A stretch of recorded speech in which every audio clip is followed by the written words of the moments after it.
अस्सलाम वालेकुम। Standard 9 subject maths lesson number 1 संख्या पद्धति है ना।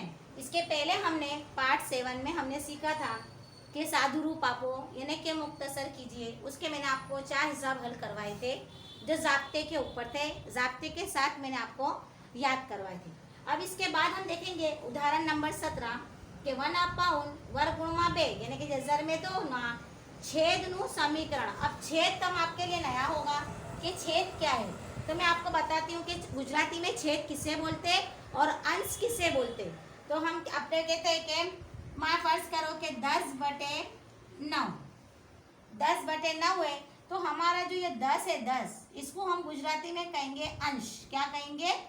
अंश बोलते। और गुजराती में जो नीचे बटे में होता है उसको हम बोलेंगे छेद। क्या बोलेंगे? छेद। नहीं याद है तो अपनी नोट में साइड पर लिख लो।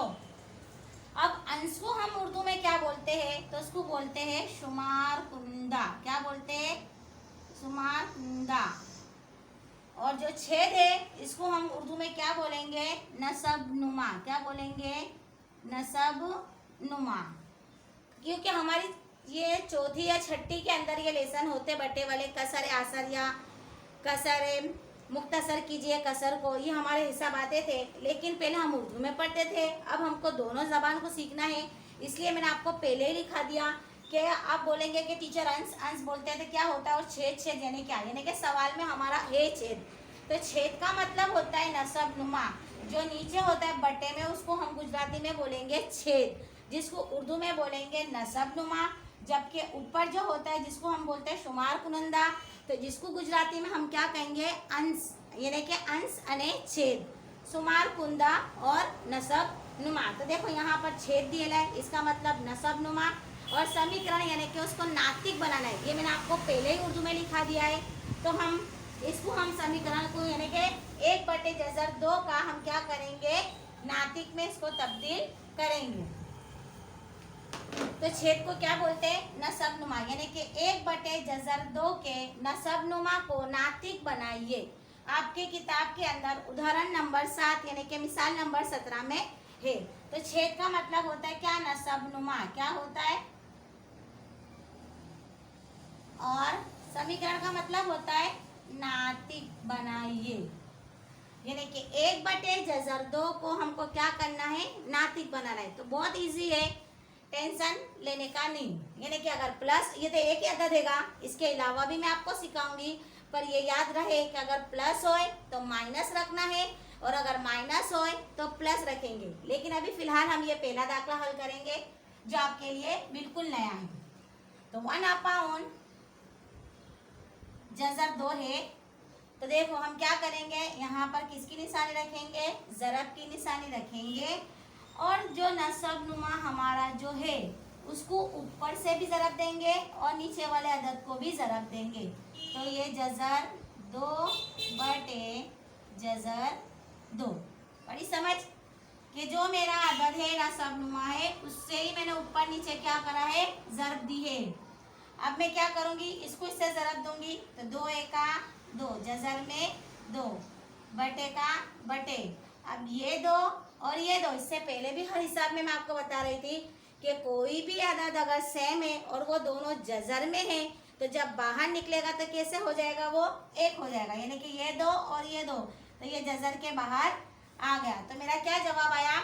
जज़र 2/2। ये मेरा जवाब आ गया। एकदम इजी है। क्या किया मैंने? 1/2 ज़रब जज़र 2/2 यानी कि जो मेरा नसब नुमा है उससे ही मैंने ऊपर और नीचे क्या दी? ज़रब दी। तो इसको इससे मैंने ज़रब दिया तो जज़र 2 और ये 2 और ये 2 बाहर निकलेगा तो क्या हो जाएगा? 1/2 होगा। अब इसके बाद का मैं दूसरा हल कराती हूँ आपको।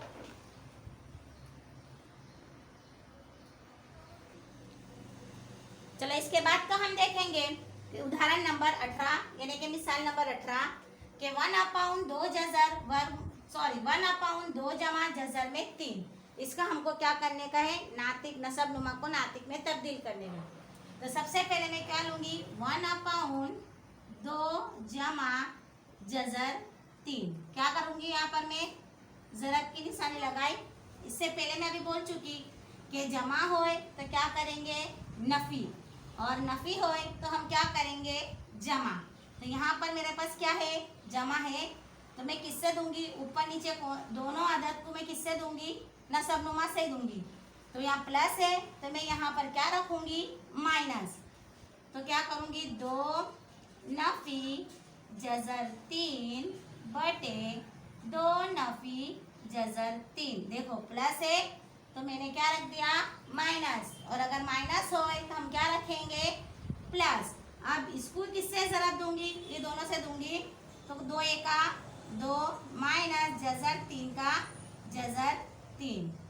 अब यहाँ आया तो मैं 2 को किससे दूंगी, 2 को किससे ज़रब दूंगी, 2 से दूंगी, तो 2 दूनी 4 हुआ। अब ये प्लस और ये माइनस, तो प्लस माइनस मिलके क्या हो जाएगा, माइनस होएगा। और दोनों 3 देखो एक जैसे ये, और वो भी दोनों जज़र में है, तो बाहर निकलेंगे तो 1 3 हुआ, तो बराबर का बराबर। अब ये 2 माइनस जज़र 3 और 4 में से 3 जाएंगे तो कितने बचेंगे, 1। कोई मायने रखता नहीं है, फिर भी मैंने आपको समझाने के लिए 1 रख दिया। समझाऊँ वापस, देखो हमारे पास है 1 बटे 2 जमा जज़र 3। तो अगर हमारे पास जमा होए तो हम क्या रखेंगे, नफ़ी, और अगर हमारे पास नफ़ी है तो हम क्या रखेंगे, जमा, यानी कि प्लस होए तो माइनस और माइनस होए तो प्लस। तो 2 नफ़ी जज़र 3 यहाँ प्लस था, मैंने यहाँ क्या करा, माइनस। दोनों अददों को किससे दिया, नसबनुमा से दिया। अब इसको इससे मैं ज़रब दूंगी तो मेरा 2 नफ़ी जज़र 3 आया, 2 दूनी 4 प्लस माइनस माइनस, और ये भी 3 जज़र में है, ये भी 3 जज़र में है, तो बाहर निकलेगा तो कितने 3 होंगे, 1 3 होंगे। तो इसको ज़रब तकसीम होती नहीं है, इससे कोई आजू बाजू है नहीं, इसलिए 2 माइनस जज़र 3 और 4 में से 3 जाएंगे तो कितने बचेंगे, 1। तो मेरा जवाब आया 2 माइनस जज़र 3। मेरा जवाब क्या आया, 2 माइनस जज़र 3।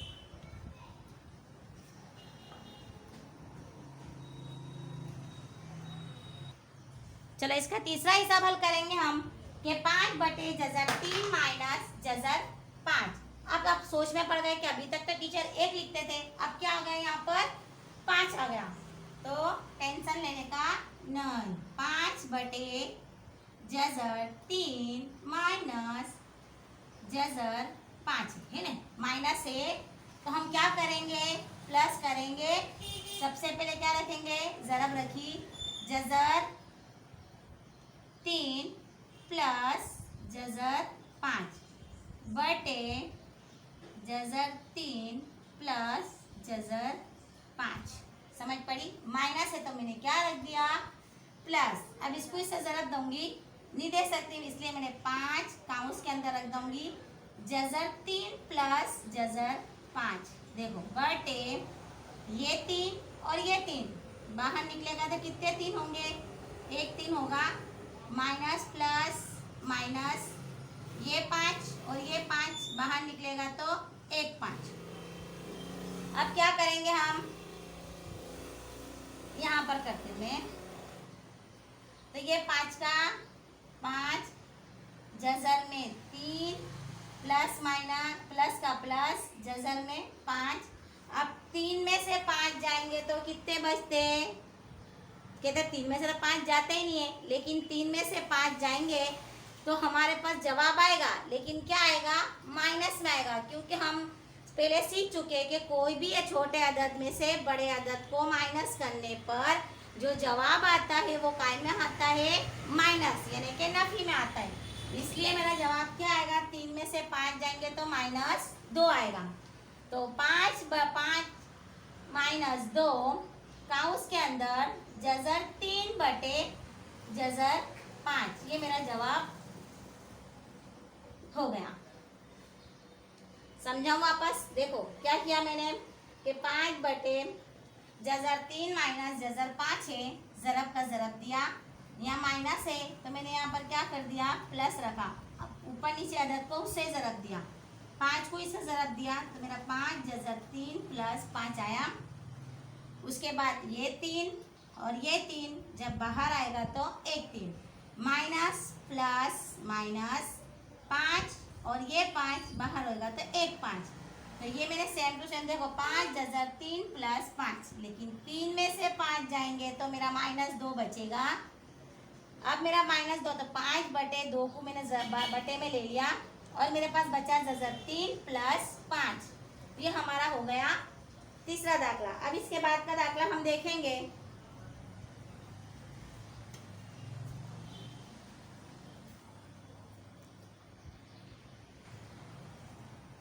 अब इसके बाद का आखिरी दाखला है ये 1/7 + 3 जज़र 2 ना छेदों समय समीकरण करो। अब वापस यहाँ लगा दाखला गया। मैंने आपको हर तरह के दाखले हल करवा रही हूँ अलग अलग कीमत लेकर। तो सबसे पहले हम क्या रखेंगे 1/7 + 3 जज़र 2। चलो ज़रब की निशानी रखी, प्लस है तो क्या करेंगे माइनस, तो क्या रखेंगे यहाँ पर माइनस जज़र 2, 7 - 3 जज़र 2 हो गया। सबसे पहले किसको किससे ज़रब देंगे तो 1 को इससे देंगे तो 7 - 3 जज़र 2 बटे 7 को किससे दूंगी 7 से दूंगी तो 7 × 7 = 49 आया, प्लस माइनस माइनस। अब ये 3 बार है ये 3 बार है तो दोनों को ज़रब देंगे हम तो 3 × 9 और ये 2 और ये 2 बाहर निकलेगा तो 1 2 होगा। एक स्टेप मैंने बढ़ा दी। अब हम क्या करेंगे कि 7 - 3 जज़र 2 बटे 49 माइनस 9 दूनी कितने होंगे 18 होंगे। चलो तो 7 - 3 जज़र 2 बटे 49 में से 18 को माइनस करो कितने बचते हैं तो 4 में से गया तो 31, कितने बचेंगे 31, यानी कि मेरा जवाब आ गया। क्या किया मैंने रकम अलग है बीच में अदद आ गया। अभी तक जितने भी दाखले करे उसमें अदद नहीं थे तो 1 को मैंने 7 ये बड़े से ज़रब दिया तो 7 - 3 जज़र 2 बचा। 7 को 7 से ज़रब दिया तो 49 आया। 3 को 3 से ज़रब दिया क्योंकि दोनों बाहर है इसलिए दोनों को ज़रब देना पड़ेगा तो 3 × 9 हुआ। अब ये दोनों बीच के अंदर भी कोई संकेत है निशानी नहीं है तो यानी कि ज़रब होगा तो ये 2 और ये 2 बाहर निकला तो 1 2 हुआ तो 49 माइनस 9 को 2 से ज़रब दूंगी तो मेरा जवाब क्या आएगा 18 आएगा। तो 7 - 3 जज़र 2 बटे 49 माइनस 18 तो 7 - 3 जज़र 2 बटे 49 में से मैंने माइनस किसको करा 18 को करा तो मेरा जवाब क्या आया 7 - 3 जज़र में 2 बटे 31 मेरा ये जवाब आया। अब इसके बाद की जो मैं मश्क है वो मश्क शायद मैं आपको होमवर्क में दे सकती हूँ। तो कुछ कन्फ्यूज़न होए तो आप मुझे जूम मीटिंग में पूछ सकते हैं।